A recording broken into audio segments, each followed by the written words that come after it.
Apresentação, a Cristina que tem um currículo bastante importante no terceiro setor. Por favor, Cris, pode usar a primeira.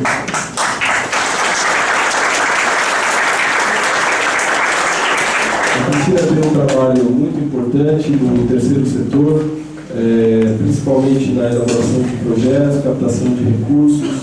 Ela tem uma experiência também bastante importante no setor público, trabalha com entidades financiadoras de projetos pelo Brasil e pela América Latina. Então, agradeço por você ter aceitado o convite, Cris, para dar essa contribuição para todos esses aí que fazem um trabalho do dia a dia que não é fácil. Obrigada, Pedro. E boa noite a todos e a todas. Quero agradecer o convite, parabenizar a Câmara Municipal, o nome do presidente nisso, e parabenizar o Pedro por essa homenagem às organizações. Sou suspeita para falar. Eu tenho grande parte da minha vida trabalhando no terceiro setor. Como o Pedro disse, também trabalhei no primeiro setor. O primeiro setor, então, é o governo, né, o poder público.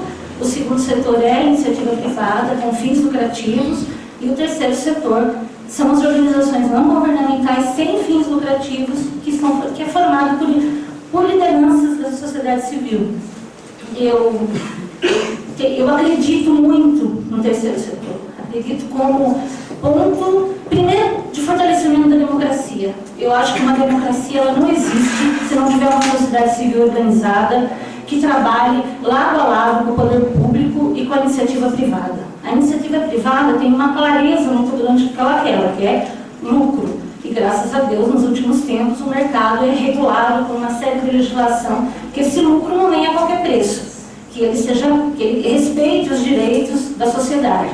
Infelizmente, esses direitos, muitas vezes, nos negócios, no dia a dia da luta, eles acabam sendo infringidos por diversas empresas. Enfim, a sociedade civil está aí para garantir esses direitos, que estão previstos em lei. O Brasil tem uma legislação de garantia de direitos muito grande, de promoção, de assistência a todos aqueles que necessitam, mas precisa de um controle social. E o governo sozinho não é capaz de fazer isso.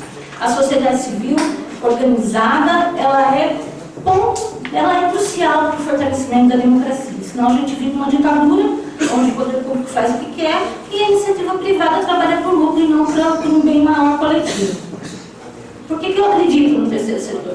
Porque ele geralmente nasce de uma causa que seja da defesa do direito da criança, do desenvolvimento comunitário, do combate à violência, de uma melhor saúde. Ele nasce de uma necessidade da comunidade. Ele nasce em algum momento, em algum ponto, que algo não vai bem, que o governo não está conseguindo atender, ou que a iniciativa privada está atropelando. Em algum momento, há um fervor na sociedade que alguém diz, olha, a gente tem que organizar para isso. Como é o caso da água agora em Juquitiba. Mexeu com a sociedade e as pessoas estão se organizando.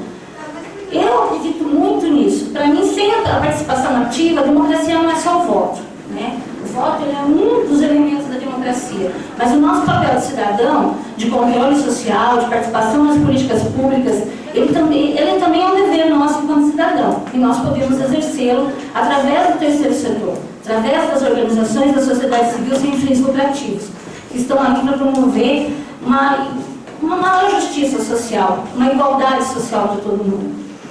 Quando eu cheguei no Juquitiba, eu cheguei aqui muito jovem, não conhecia quase nada, mas impressionante, conheci duas coisas. Conheci a Proge, que trabalhava com a questão da criança, e conheci o movimento Beija-Flor. Eu acho que a Juquitiba tem uma história muito forte na questão do terceiro setor. O movimento Beija-Flor, olha, são quase 30 anos atrás. Eu não sei se as pessoas estão aqui lendo do movimento Beija-Flor. O movimento, eu não acompanhei muito, eu estava chegando naquela época, mas tratou da duplicação do BR. Tinha uma campanha que se chamava Duplicar para Não Matar. E eu lembro, o quanto era forte aquele movimento. Parou a Regis Bittencourt várias vezes, fez um movimento tão grande que trouxe um presidente da República aqui, entendeu? E claro que a sociedade civil, para grandes causas assim, tem que trabalhar em parcerias, em conjunto. Pedro falou, seja com o poder público, seja com outras, com a própria iniciativa privada, mas é importante, porque é a sociedade civil que defende o direito de todos. Não é um direito dela só, não é um direito de um indivíduo, é um direito de todos. Fora isso, nós temos a PROJ, que tem aí mais de 30 anos de atendimento à criança e adolescente. Iniciou com a criança e adolescente, né? Hoje a gente atua só com criança, mas que é a questão da defesa do direito da criança, hoje é muito falado e hoje está em campanhas, na televisão, mas a PROJ já faz isso há muitos anos, quando isso não estava na mídia, quando isso não era nem política pública, porque a PROJ foi fundada muito antes do Estatuto da Criança e do Adolescente. E foi um movimento ligado à igreja, né, mas que foi um movimento da sociedade civil, a formação da PROJ. E o movimento Beija-Flor, na altura, também agregava muitos comerciantes, agregava muitas lideranças importantes. Eles também trabalhavam com a questão do atendimento à pessoa portadora de necessidades especiais, que era um assunto também pouquíssimo falado na época. Então, nossa cidade tem um histórico, gente. Olha que hoje, quantas associações de bairro, nós temos associações no Bernabéu, no Jardim, no Justino, na Vila, na Laranjeiras, não sei se tem, na Sama, quase todos os bairros. O que as associações estão trabalhando? O desenvolvimento comunitário, uma justiça social que atenda a todos. Quando a associação está ali trabalhando pela sua rua, pela melhoria na saúde, pela implantação de uma creche, ela está trabalhando no interesse coletivo, o direito difuso, né? Que é o direito de todos. Então, é nosso papel lutar para isso. É o papel da sociedade civil chegar lá e fazer um controle. Hoje, a legislação permite que a sociedade civil tenha participação para elaborar o orçamento do município, para acompanhar os recursos da educação, os recursos da saúde. Nós precisamos ocupar esses lugares, né?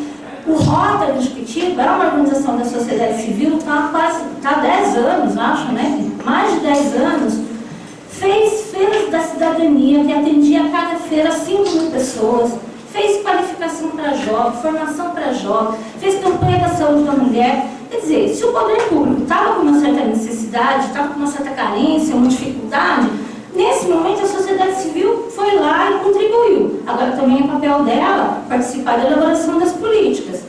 A gente só pode ocupar esses lugares que é de direito da sociedade civil do terceiro setor se a sociedade estiver organizada, e nós estamos. Nós estamos. Jequitiba, olha quantas associações temos. Então temos que ocupar esses lugares nos conselhos, nas comissões, nos grupos de trabalho, acompanhar a elaboração da política do nosso município, porque só assim que a gente muda. Por isso que eu acredito no papel do terceiro setor.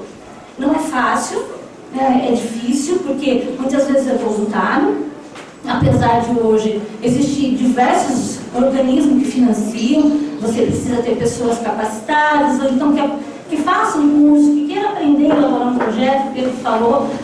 A gente, infelizmente, não está para fazer para todo mundo, mas eu já fiz muitos projetos de que tipo, eu fiz para a PROJ, fiz para a Mãe que Apoia, fiz para várias organizações, mas isso qualquer um pode aprender e pode buscar recursos para a sua organização. É só procurar conhecimento, né? Procurar compreender um pouco como é que funciona e trazer recursos de fora para essas associações. Eu acredito que a única maneira que a gente tem de mudar o nosso bairro, a nossa cidade, o nosso país é assim, gente. Eu não acredito que se a gente delegar todos os nossos poderes e direitos para os nossos representantes em quem a gente votou, isso vai acontecer, porque a gente sabe que é muito difícil lá no poder público e no poder legislativo sozinho fazer isso. Então, para mim, se a gente delegar todos os nossos poderes e a gente ficar lá de braço cruzado, isso não acontece. Eu vi uma pessoa que nos deixou há pouco tempo atrás, que foi a Simone Mello, que falava que queria ser vereadora, que ela queria trabalhar para o município. Eu falava, Simone, você não precisa ser vereadora para fazer isso, né? A gente pode dar nossa parcela de contribuição para uma sociedade melhor, para ter uma justiça maior, sem necessariamente estar lá. Eu entendo as aspirações de cada um, mas a gente pode fazer o nosso melhor também dentro da sociedade civil organizada. Eu também tive sorte na minha vida, porque eu encontrei pessoas que me levaram para esse caminho, né? Eu nunca trabalhei em uma iniciativa privada, nunca. Minha vida toda ou foi no poder público, no primeiro setor, ou foi no terceiro setor. E eu encontrei pessoas que tinham essa alma, assim, né, de pensar no coletivo e que me plantaram em mim o bichinho. Eu sou suspeita para falar da Dina, estou trabalhando com a Dina na Proje tem, sei lá, 10 anos, 12 anos. Mas que trabalhei com games. Nós tivemos um trabalho na ANAP, que foi uma entidade que trabalhou no município a respeito da questão do meio ambiente, que fez um trabalho excepcional aqui no Curitiba. Se as pessoas hoje têm um apreço pelo meio ambiente e valorizam o meio ambiente, deve ser muito o trabalho que a ANAP fez. Porque até então havia um discurso que o meio ambiente era o atraso de vida do Juventude. Que o meio ambiente trabalhava que a gente não tivesse indústria, que a gente não tivesse emprego, que isso era uma desgraça e não era um benefício. E a ANAP trabalhou isso, mostrou que isso era uma grande riqueza e que o que precisa para a Juventude é um desenvolvimento diferencial. Não é o desenvolvimento que tem em todos os outros lugares. Nós precisamos de um desenvolvimento que seja sustentável, seja próprio para a nossa cidade. Então, nós tivemos lideranças no nosso município que fizeram com que a sociedade civil acordasse e se organizasse para algumas coisas. E o seu Cristo foi uma delas, o James foi uma delas, a Dina e cada um de vocês que estão aqui é uma dessas pessoas. Todas essas pessoas que estão nas associações, que estão movimentando, são lideranças importantíssimas, que estão levando uma causa para termos uma sociedade mais justa e mais igualitária. Então, eu queria agradecer e dizer para vocês não desanimarem, porque não é fácil. Hoje eu trabalho numa organização pequena, não é grande, mas que hoje nós tivemos o privilégio, né, Ana trabalha comigo, de divulgar 50 projetos selecionados no Brasil para receber R$30 mil cada um para desenvolver projetos nas suas comunidades. A organização que eu trabalho não apoia grandes organizações, apoia pequenas organizações como vocês que estão aqui. Então, só precisa estar atento e buscar recurso que é possível. A gente tem uma luta diária para fazer isso, mas que com certeza faz toda a diferença na vida do menos favorecido, daquele que precisa só de um sonho. Não precisa de dinheiro, precisa de um sonho. E quando ele tiver um sonho, ele corre atrás do restante. Então, obrigada e parabéns para todo mundo, viu?